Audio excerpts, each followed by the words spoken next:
first in a series of tutorials that will demonstrate how to create a simple iPhone app utilizing a SQLITE database.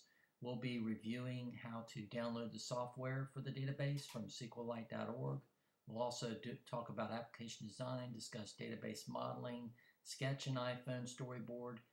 Then we'll create a customer SQLITE database, create tables, primary keys, foreign keys, talk a little about naming conventions, and here the end result will be this iPhone app, a simple iPhone app for managing customer information as well as transactions. And in this case, you'll see that you'll have the ability to add a contact to the contact table.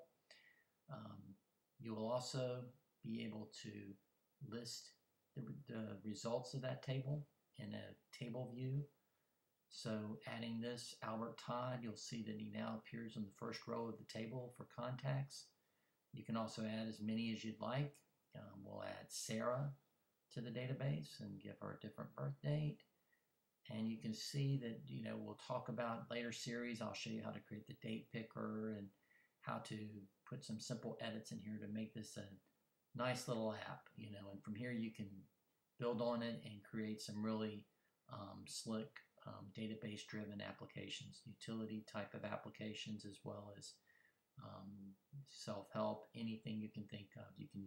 I would recommend using SQLITE Database because of its performance, and we'll learn how to delete a row. We'll also learn how to go in and update the data on a row.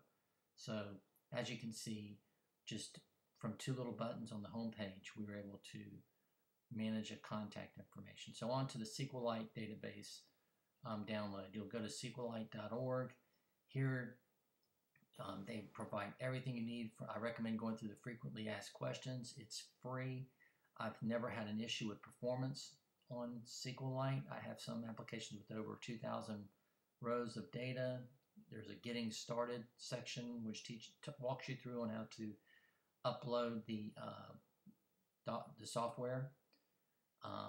Anyway, it's not attached to a server. It's self-contained. It's a powerful tool and it works nicely with the iPhone app. So let's just get started here. So the first thing you're going to do before even creating the database, you're going to probably sketch it out. And here I'll show you how I've got an ID that's a primary key, and then you can see I have a foreign key relationship to the transaction table. In my naming convention, I put the table name contact underscore ID. Next, I would probably sketch out my iPhone, what the screens are going to look like. Here you can see that this is what I came up with for my home page. And on to SQLITE, the fun stuff. So the first thing I would do is, after downloading it, to create a database, it's as simple as SQLITE 3 space your database name. And in this case, I call it customer.db.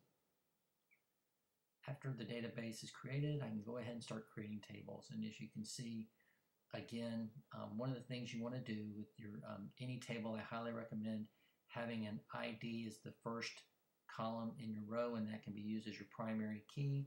You define it as a primary key and you auto increment, meaning that you don't have to do anything. When you add rows to this table, it'll automatically add 1 to the value. So it's just a sequential number used for joining other tables.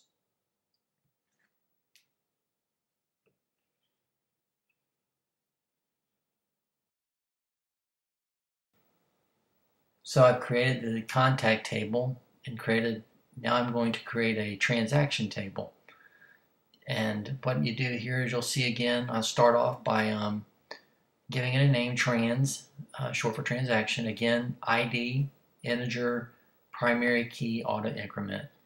And the next thing you'll see here, as part of the naming convention I like to use, is I take the table name first and then ID, and that is my foreign key relationship back to the contact table. So you can see that I saved some time here. I went and pasted it in, but what I'm going to point out there is, you see the text 1, text 2, text 3. I do that so that, after I've uploaded an app to the iTunes store, and then I think, oh, I should have added some event type to the transaction table. Well, that would require me, if I don't have these additional columns that for expanding on, I'd have to create a new column, which would mean a new database. And then when I upload the new version of the iPhone app, it will wipe out their data and you'll have an unhappy customer.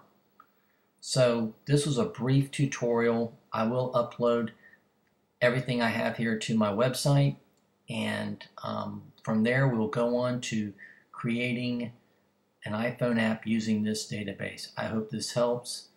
Thank you, and I will talk to you